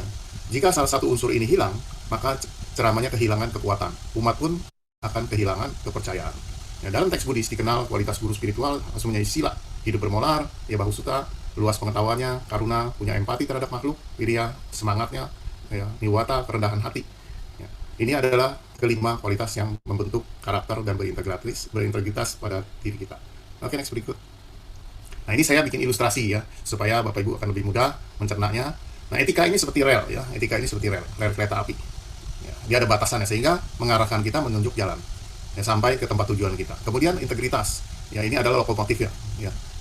Tadi dikatakan etika ini adalah pasif, ya, jadi diam, ya. Kemudian ini bergerak, itu harus dilakukan, ya, karena contoh, ya. Dan ini adalah lokomotifnya. Nah, tentunya ada masinis, yaitu punya kesadaran tertinggi ya, di sini. Dan apa yang menggerakkan kita adalah motivasi. Ini adalah bahan bakar kita, ya, semangat kita di sini. Nah, muatannya apa? Ini yang di belakang ini, ya, muatannya, yaitu materi yang kita sampaikan apakah benar, apakah bermanfaat, apakah tepat konteksnya, ya, apakah penuh kasih. Ini yang sangat menarik, kita harus perhatikan seperti itu. Ya. Jadi banyak kisah-kisah, ya, kita bisa merenung ya di sini tentang perlunya satu integritas ya. Seperti kisah Mahasakapa. Ya, Mahakasapa di sini berjalan perlahan memasuki desa untuk melakukan pendapatan. Langkahnya tenang, jubahnya sederhana, tanpa kemewahan, ya, tanpa tuntutan. Beliau menerima apa adanya, tidak memilih, tidak mencari yang lebih baik. Di saat itulah seorang dewi ya melihat beliau dengan penuh hormat, dan dalam hatinya muncul keinginan. Bante Mahakasapa adalah arahat yang agung. Aku ingin memberikan persembahan terbaik untuk beliau. Ya, dewi ini punya niat baik. Dewi ini pun berniat memberikan makanan yang sangat istimewa. Namun Mahakasapa mengetahui niat tersebut. Beliau berhenti sejenak lalu berkata dengan lembut, biarlah aku menerima dari mereka yang hidup di dunia ini. Dengan cara itulah mereka memiliki kesempatan untuk berbuat kebajikan. Dewi itu terdiam, kemudian menundukkan kepala dengan hormat. Ya, Mahakasapa pun melanjutkan langkahnya dari rumah ke rumah, menerima dengan penuh kesederhanaan. Beliau sebenarnya bisa saja menerima persembahan yang lebih istimewa tanpa diketahui oleh siapapun. Ya, tapi beliau tetap memilih tetap berjalan di jalannya. Jadi kalau kita lihat sini, ini adalah integritas ya, bahwa beliau memegang teguh bahwa apa yang harus dilakukan. Ya, jadi untuk menanam kebajikan. Ya, nah ini adalah satu panutan bahwa dengan mendengarkan ini bahwa kita bisa mengetahui apa itu integritas, bahwa kita tetap komitmen di dalam melakukan suatu kita punya tugas ya di sini.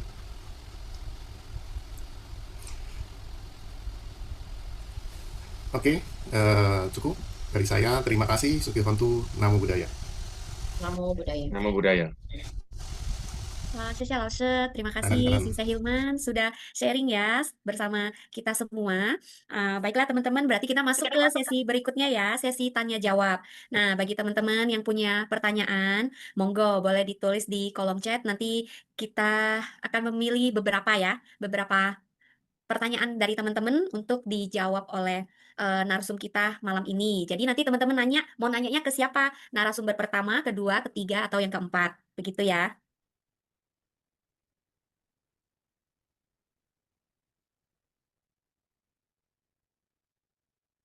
Ini tidak ada pertanyaan ya? Mau di chat apa mau nanya langsung? Kolom chat aja. Kalau mau nanya langsung nanti satu dapat, semuanya nggak dapat, nanti susah. Nanya langsung nggak? Langsung aja. Gimana Pak Mul? Ya, langsung lebih bagus. Langsung ya. Oke, siapa? Sukanda ya?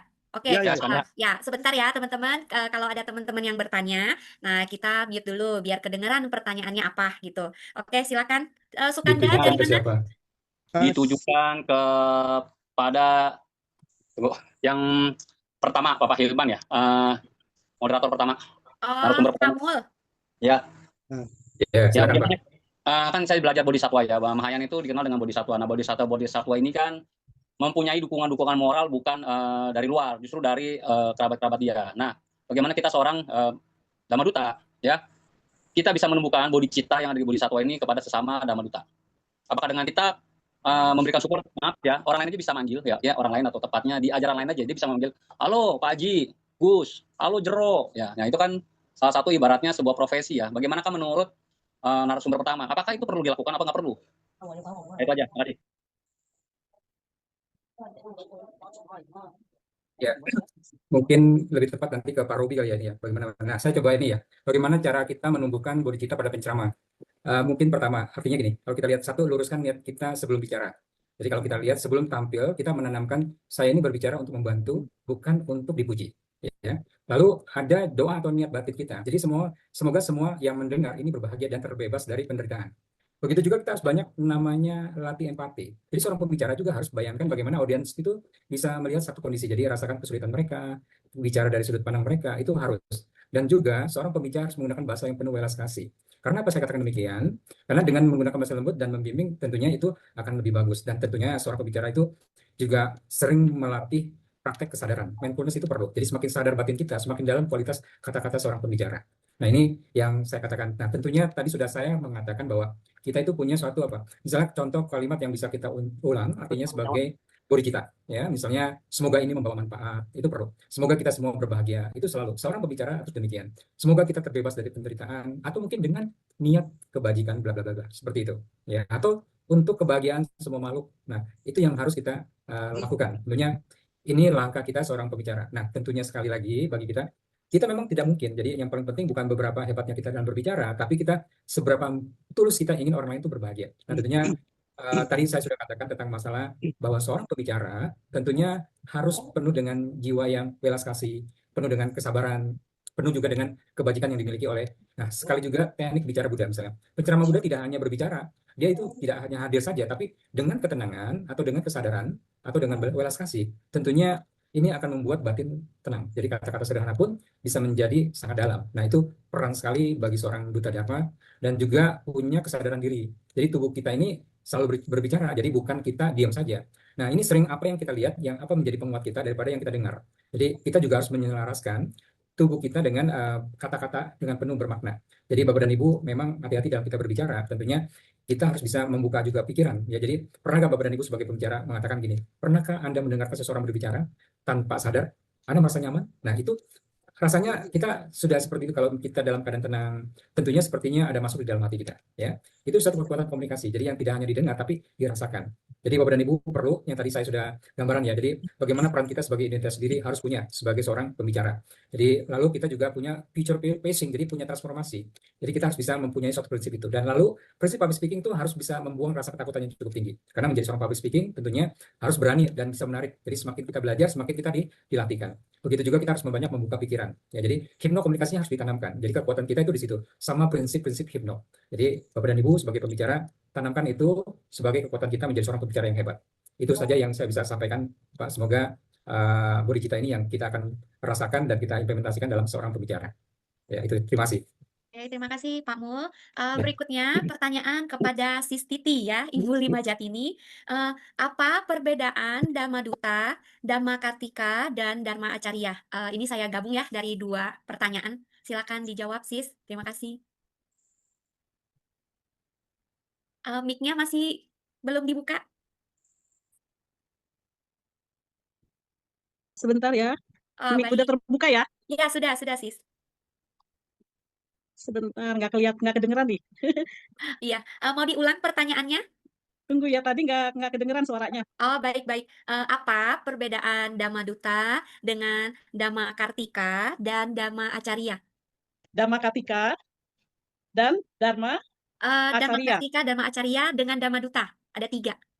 Oke, jadi kalau kita berpikir ya, Dhamma Duta itu ini adalah fokus pada penyebaran misi Dhamma ya. Jadi sebagai seorang Dhamma Duta seperti kita membabarkan Dhamma, ajaran guru ya. Kemudian kalau Dhamma Karya ya kali ya, Dhamma Carya ya. Sis, kedengeran nggak? Kedengaran Sis? Ya, kalau Dhamma Carya itu kan prakteknya ya, jadi praktek Dhamma kita gitu. Jadi fokus pada praktek perilaku kita hidup sesuai dengan ajaran, gitu ya. Kalau Dhamma Acarya, menurut saya fokus pada pendidikan atau pendampingan formal. Kalau Dharma Duta kan tadi kita tahu ya, utusan Dharma, pembawa ajaran. Kalau Dharma Karya itu berarti menjalankan Dhamma, ya, berperilaku sesuai dengan Dhamma. Jadi kita beraktivitas mempraktekkan ajaran Buddha dalam kehidupan sehari-hari kita, ya. Jadi sila, samadhi, panya kita praktekkan, ya. Kalau Dharma Acarya itu kan guru sebagai pengajar Dharma. Jadi seseorang itu yang memiliki kompetensi yang mendalam untuk mengajarkan atau menjelaskan dan membimbing umat dalam mempelajari Dhamma. Ya, jadi seperti itu. Mirip, tapi sebenarnya beda ya. Jadi artinya kalau Dhamma Duta itu utusan, kita membabarkan Dhamma. Kalau Dhamma Karya itu kita mempraktekkan ajarannya. Dhamma Acarya itu sebagai guru, pengajar ajarannya. Ya, jadi kalau Dharma Duta itu menyebarkan Dhamma ajaran Guru Agung Buddha, kalau Dhamma Karya kita menerapkan praktek Dhammanya, kemudian Dhamma Acarya mengajar, mengedukasi. Mungkin agak mirip-mirip ya mengajar. Yang satu Dhamma Duta itu menyebarkan. Kalau Dhamma Acarya itu mendidik, mengajarkan. Jadi kalau Dhamma Duta itu kita ceramah, kunjungan, ya, membabarkan Dhamma. Kalau Dhamma Karya itu kita praktek mindfulness, meditasi, sila, atau ritual sembahyang, ya, membaca parita, itu Dhamma Karya. Kemudian kalau Dharma Acarya itu lebih ke arah kayak sekolah minggu, seminar, ya. Jadi kalau Dharma Duta untuk umum, Kalau Dhamma Karya untuk diri sendiri, kita praktekkan Dharma Acarya untuk murid kita, murid edukasi gitu. Kalau Dharma Duta lebih ke arah umum, sedangkan Dharma Acarya itu lebih ke arah murid sendiri gitu. Mungkin jelas nggak seperti itu ya? Jadi dalam konteks luas sih seorang Dharma Acarya bisa berperan sebagai Dhamma Duta sama saat melakukan pengajaran. Ya, baik Dharma Duta maupun Dharma Acarya harus berlandaskan pada Dharma kan, praktek nyata agar Dhamma Karya agar ajaran dapat tersampaikan dengan benar. Seperti itu ya. Ya, baik. Cukup Terima jelas kasih. nggak? Cukup Iya, jelas, Sis. cukup ya. Terima Iya. kasih. Ya. Oke, terima kasih Sis Titi. Banyak Ya. pertanyaan buat Sis Titi. Oke, terima kasih. Oke, makasih Sis. Kemudian pertanyaan untuk Romo Ruby. Ruby. Ya, ini dari Pak Guru Atmojo di Surabaya. Romo Ruby, apakah masih bersama kita? Masih bersama tapi saya pakai handphone karena saya sudah jalan, nggak apa-apa ya. Oh iya, siap. Tidak Ya, pakai baik. kamera. Baik, Mo. Ini Mo dikatakan tadi di Abhidhamma, cita adalah kesadaran. Apa beda cita dengan winyana? Apa beda dengan cetasika? Setahu saya, cita itu bentuk pikiran. Mohon pencerahannya. Terima kasih Ibu Natalia. Kalau kita berbicara tentang apa itu Abhidhamma, yaitu tentang cita. Cita itu kan kesadaran. Cita itu kesadaran, cetasika adalah faktor-faktor kesadaran. Kalau saya terjemahkan lebih dalam lagi, cita adalah winyana di dalam Sutta Pitaka.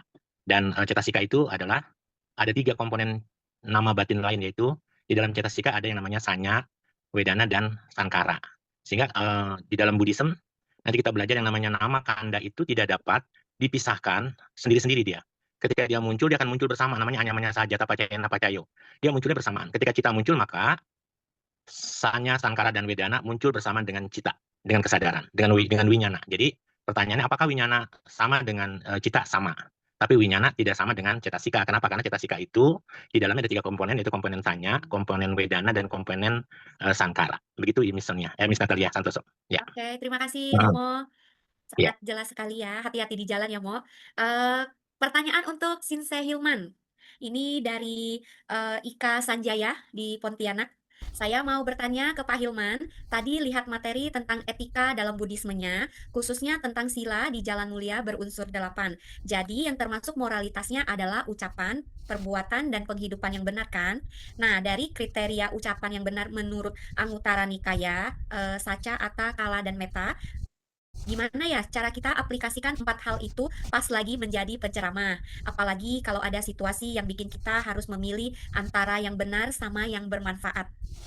Ya intinya kalau itu harus bicara jujur.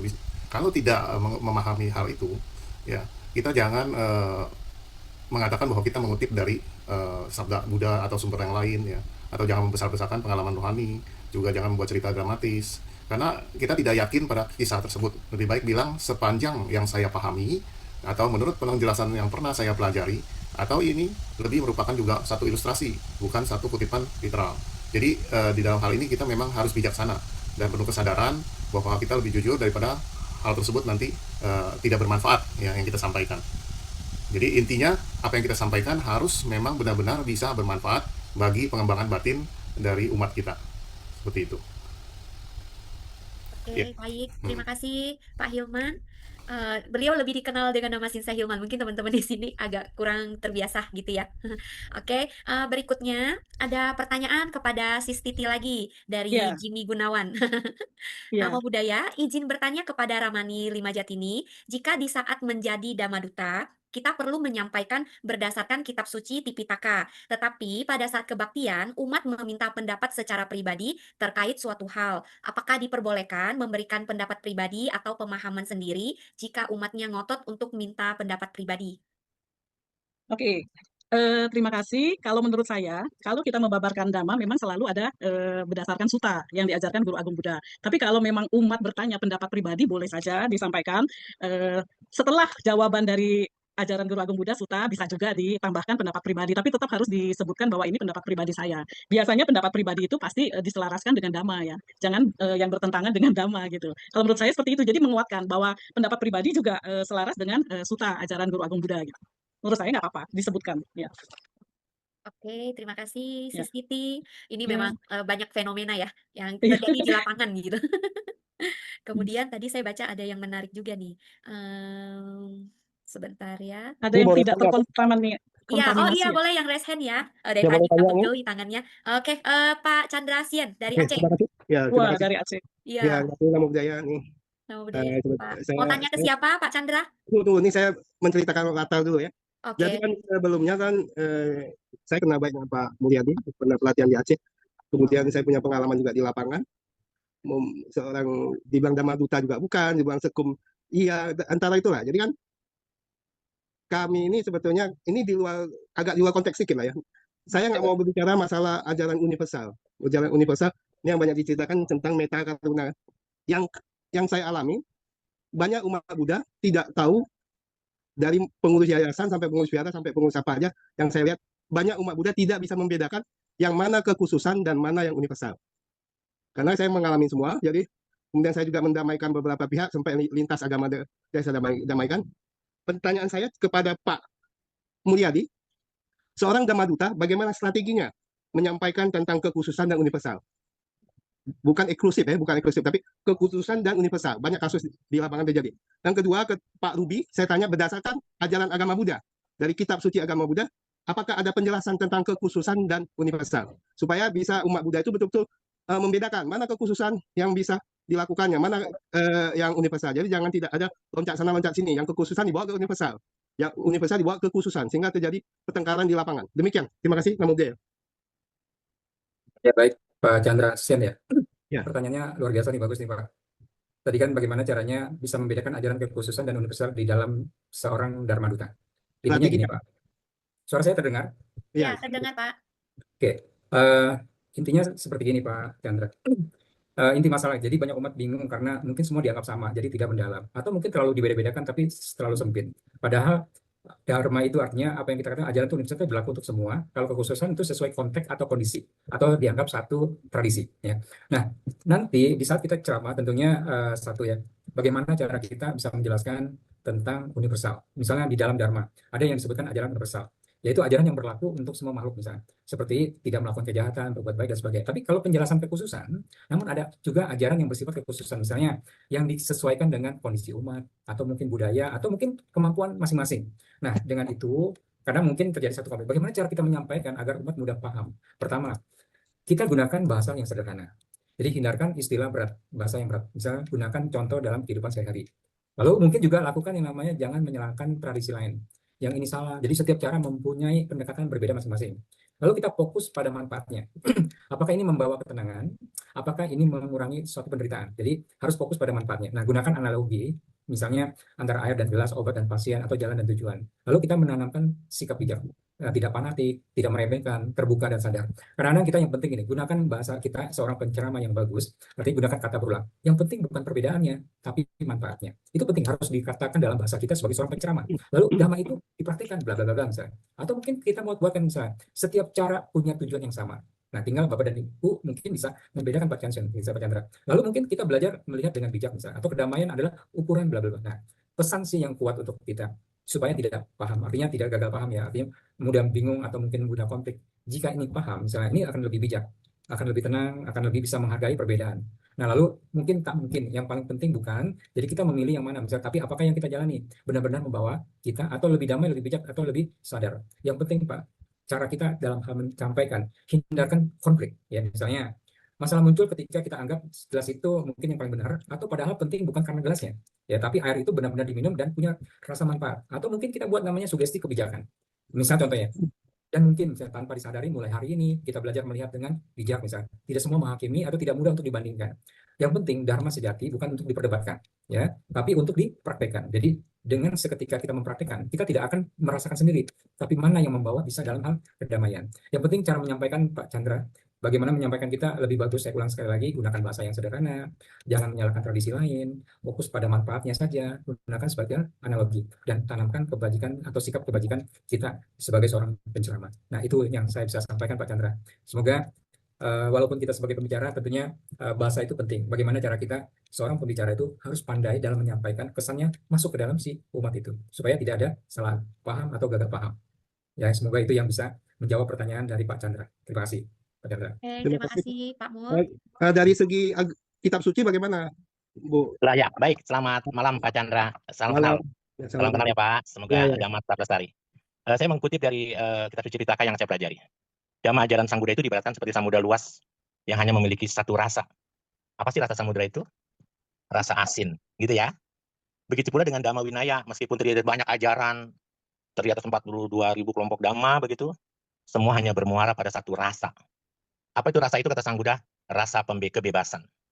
Wimuti raso. Pembebasan dari apa? Pembebasan dari kependeritaan. Nah, sekarang jadi dengan kalimat itu jelas sekali bahwa ajaran Sang Buddha, mau majelis manapun, mau mazhab manapun, semua sifatnya universal. Nah, dhamma yang universal itu dalam bentuk apa? Dalam bentuk dhamma hanya dapat diselami dalam batin masing-masing, ya. Dhamma sangat dekat. Ada 6 perenungan dhamma tuh yang kita bacakan Dhamma Nusati. Dan itu berlaku secara universal, Pak Chandra ya. Dan dhamma yang kita pelajari itu semuanya adalah bersyarat atau berkondisi. Jadi tidak ada kalimat kekhususan, ya. Tidak ada yang disembunyikan di dalam ajaran Sang Buddha. Nah, semua sangat amat presisi. Karena Sang Buddha mengatakan bahwa pencapaian kebudahan yang kumiliki bukanlah monopoli diriku. Kalau aku bisa mencapai kebudahan dengan caraku sendiri, maka engkau sekalian juga dapat mencapai kebudahan dengan caranya sendiri-sendiri. Karena kita semua yang lahir sebagai manusia punya apa? Punya ciri-ciri kebudahan, punya ciri-ciri kebudahan.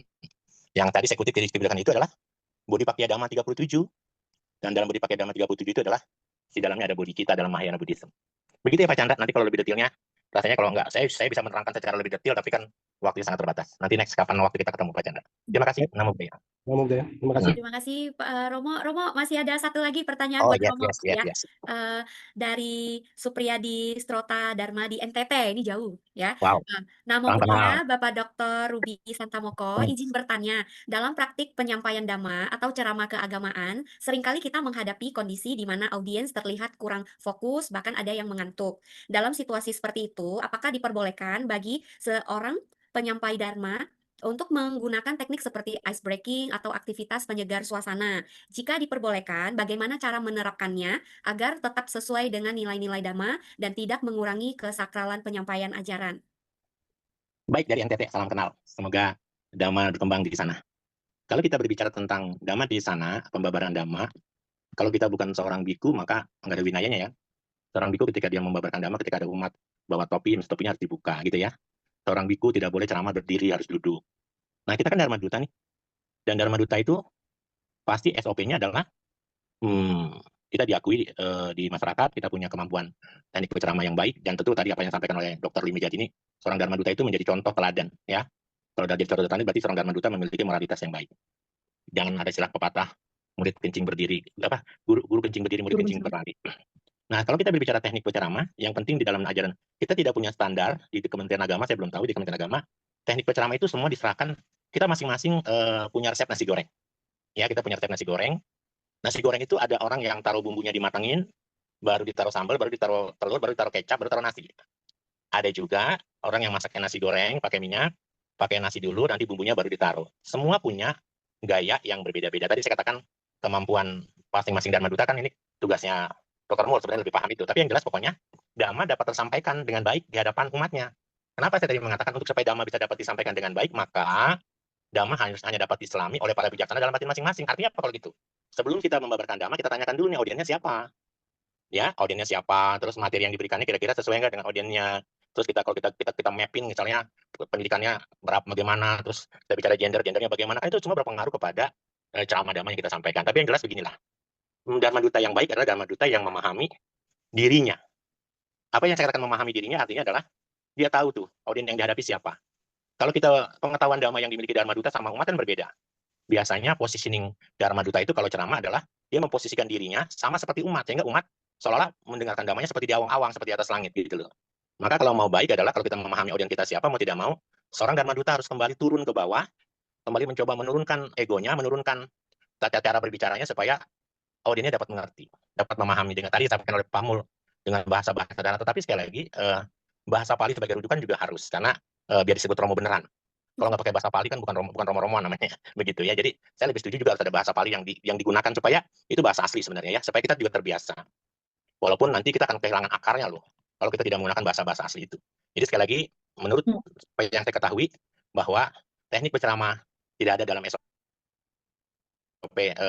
di Kementerian Agama. Bebas saja menyampaikan. Yang penting pada saat kita membabarkan dharmanya, audiensnya bisa memahami, bisa mengerti dengan apa yang kita sampaikan. Itu harapan saya.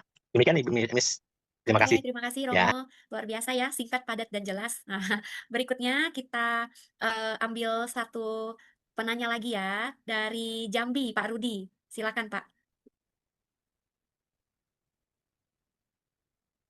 Suaranya nggak kedengaran, Pak Rudi. Rudi. Halo, Tidak. kedengaran nih suaranya ya? Ya, sudah Ya. Pak Rudi sekarang. Selamat malam, nama budaya, teman-teman sedama semuanya.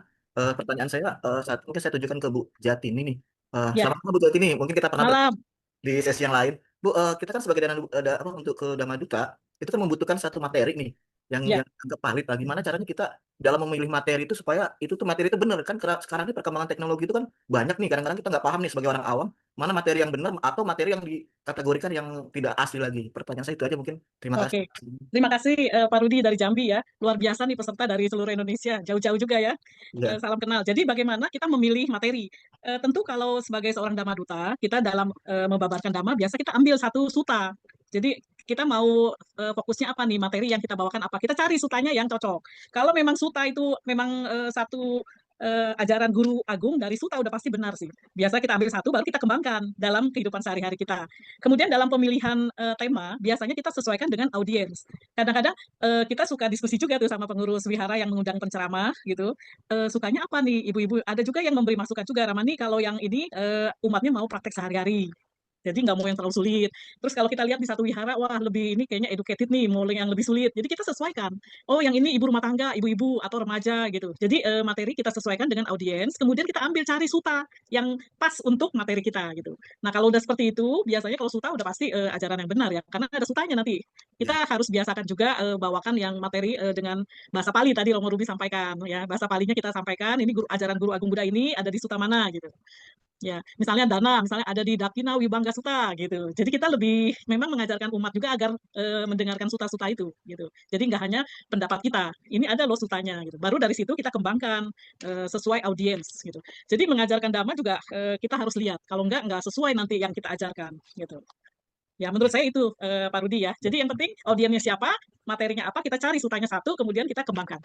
Menurut saya seperti itu ya. Jadi ada dasarnya yang kita bawakan itu. Terima kasih Pak Rudi. Terima kasih ya, sama-sama. Terima kasih ya. Baik, terima kasih Sis Titi. Terima kasih. Satu pertanyaan lagi ya dari Pak Herman di Jambi kepada Dr. Muljadi. Saya ingin bertanya bagaimana mengatasi rasa grogi sebelum berceramah. Silakan Pak. Oke, baik. Terdengar suara saya ya? Ya, jelas Pak. Oke, Pak Herman ya? Oke, Pak Ya. Herman bertanya kepada saya untuk mengatasi grogi. Mana Pak Herman? Hadir. Pak Herman, suara saya terdengar? Nama Oh, ya baik. Akhirnya, Sering Pak. terjadi grogi ya Pak Herman? Pak. Ya, sering grogi Pak. Oke, Kadang-kadang, Pak. oke baik ya. Jadi gini, teknik kita harus punya teknik ya dalam arti kita mengatasi grogi. Pertama mungkin kita harus tarik napas misalnya, tarik napas 4 detik, tahan 4, buangnya 6. Itu kan membuat satu penenangan sistem saraf kita. Nah ini memang menjadi satu langkah kita saat kita grogi. Sebelum mau ceramah aja udah grogi duluan, udah demam panggung. Ya, mungkin bisa keluar keringat yang begitu banyak gitu kan. Nah lalu kita punya pause sebelum bicara. Misalnya kita naik diam-diam 2 detik misalnya baru bicara. Kadang-kadang memang kita di saat tampil di depan itu sebelum ngomong aja udah gemeteran. Jadi kita punya punya stuck dulu sebelum bicara. Jadi kita naik diam-diam 2 detik mungkin baru bicara. Jadi punya jeda, jangan langsung. Lalu fokus pada audiens. Ya jadi misalnya saya membantu mereka bukan saya takut salah. Jadi Bapak dan Ibu mungkin sebagai seorang pembicara memang ini menjadi suatu dilema kita. Karena belum apa-apa udah grogi duluan. Karena kuranglah latihan. Coba Bapak Herman latih pada 1 orang, kita berbicara lalu 2 orang, berbicara lalu berbicara ke 3 orang, mungkin lalu berbicara 5 orang, nanti berbicara ke semua orang. Nah itu. Lalu senyum ringan, jadi memberikan satu sinyal aman kepada otak kita. Karena itu penting. Lalu kita juga siapkan, ingat, tadi yang saya katakan bahwa kita punya format, bahwa format ini mungkin salam pembuka. Kita punya 3 kalimat awal. Ternyata saat kita ngomong itu jangan sampai lupa, strukturnya harus ada gitu kan. Pertama ada salam pembuka, lalu ada salam isinya gitu, ada kalimat isi apa yang kita mau sampaikan, lalu endingnya ada penutup. Itu perlu format, itu perlu harus dilakukan. Nah, lalu kita lihat, grogi itu tidak perlu dihilangkan, memang cukup dikelola, cukup diarahkan dan cukup digunakan. Kenapa saya katakan grogi itu ya bukan dihilangkan memang, tapi setidak-tidaknya grogi itu memang jadi satu inian kita. Karena kita nggak grogi mungkin bisa nggak bisa mengerem dan sebagainya. Tapi kita memang perlu punya sifat itu. Nah, dan mungkin yang berubah bukan rasa groginya, tapi cara Anda untuk melihatnya, ya. Atau mungkin saya katakan lagi, dan saat cara pandang berubah, segalanya ikut berubah. Jadi seorang pembicara selain dia memang selalu bisa sering terjadi grogi, tentunya itu yang harus kita sering latihan Pak. sering ketemu, apalagi kalau saat kita mau tampil di depan. Maka dengan itu kita harus datang lebih awal. Kenapa saya katakan supaya apa? Kita sudah tahu situasi di lingkungan kita. Saat Pak Herman mau ketemu orang atau berbicara, memang kita tanya audiensnya siapa. Tadi Pak Ruby mengatakan sama seperti Bu Rini Jati ini juga mengatakan kita harus tanya siapa sih menjadi audiens kita. Begitu juga kita sesuaikan dengan topiknya. Nah, yang penting kita harus menguasai. Jadi kita harus benar-benar menguasai materi yang apa yang kita sampaikan. Kalau enggak, itu juga muncul grogi. Ya, jadi mengatasi grogi tentunya kita juga materi perlu kita kuasai. Tapi jangan sampai kita tidak menguasai. Yang penting itu. Nah, karena kita butuhnya namanya presentasi. Presentasi itu juga sama. Artinya di saat kita lupa, kalau ada presentasi, enak, kita tinggal bacakan. Makanya jangan lupa Pak Herman buat presentasi yang bagus, yang gampang, yang mudah diingat, dan mungkin merupakan simbol-simbol aja. Supaya nanti tinggal Pak Herman memahami, bisa menjelaskan sampai audiens mau menerima apa yang dilakukan. Nah, lalu lebih bagus ada misalnya materi ceramah yang bagus misalnya. Dipahami dulu, Pak. Nah, setelah itu materi itu perlu harus dirasakan. Artinya saat kita menguasai materi, jadi ini juga menyangkut nanti tadi pertanyaan, bagaimana seorang supaya dia nggak grogi, materinya juga harus paham, gitu kan? Jadi 5 kriteria materi ceramah yang asli, artinya yang bagus. Pertama, kita harus pahami dulu materinya. Bapak benar-benar mengerti materinya, itu penting. Karena kalau tidak mengerti akan grogi. Lalu dirasakan nih emosional koneksinya bagaimana. Materi itu bisa perlu ada rasanya atau bukan sekadar teori, gitu ya. Lalu dijalani experience-nya, bisa ada pengalaman pribadi. Pak Herman harus punya pengalaman pribadi. Ini membuat ceramah akan menjadi hidup, gitu ya. Lalu kita lihat nih, bermanfaat nggak, punya value nggak? Materi itu juga menjawab sebuah kebutuhan dari si audiens, bukan sekedar kerennya doang di dunia ya. Lalu yang penting, materi juga harus sesuai dengan dharma, kebenaran, tidak menyimpang dari ajaran Buddha, tetap berlandaskan dengan kebijakan. Maka dengan itu, kita karena memang harus cari sumber yang bagus, yang Pak Herman kuasai, supaya tidak timbul kegrogian saat kita harus tampil di depan. Itu yang bisa saya sampaikan, Pak Herman. Semoga bisa menjawab. Terima kasih Pak Herman dari Jambi ya. Luar biasa, Pak. Iya, terima kasih, Dokter. Baik, Jadi, terima kasih Pak Mul. Hadirin yang kami hormati, tidak terasa kita telah berada di penghujung acara malam hari ini. Banyak sekali nilai, inspirasi, dan pencerahan yang kita dapatkan bersama. Semoga apa yang kita pelajari malam ini tidak berhenti pada pengetahuan, tetapi menjadi praktik nyata dalam kehidupan dan pelayanan Dhamma. Naik becak keliling kota, semoga materi dipahami semua. Baik teman-teman, tadi kita sudah buka ya awal acara dengan doa. Nah, kita mau meminta Samanera Marga Wirya Sidarta untuk kembali membacakan doa, memimpin doa gitu ya, teman-teman.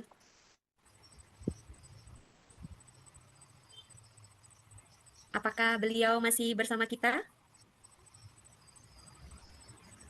Oke, masih tadi saya lihat ya kayaknya ya.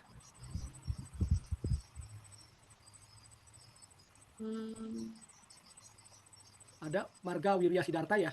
Iya, betul. Oh, tapi kameranya Oh, sudah live ya beliau ya? Enggak. Ada fotonya tapi nggak tahu, nggak di-open kameranya. Jadi kelihatan fotonya aja. Iya.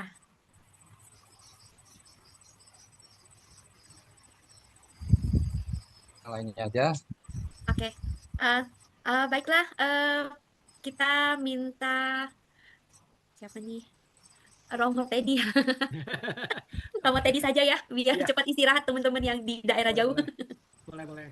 Mari Bapak Ibu Ramani, mari kita bacakan doa Namaskara Gata dan Wandana. Wandana saja untuk menutup pelatihan ini. Namo tassa bhagavato arahato sama sambuddhassa.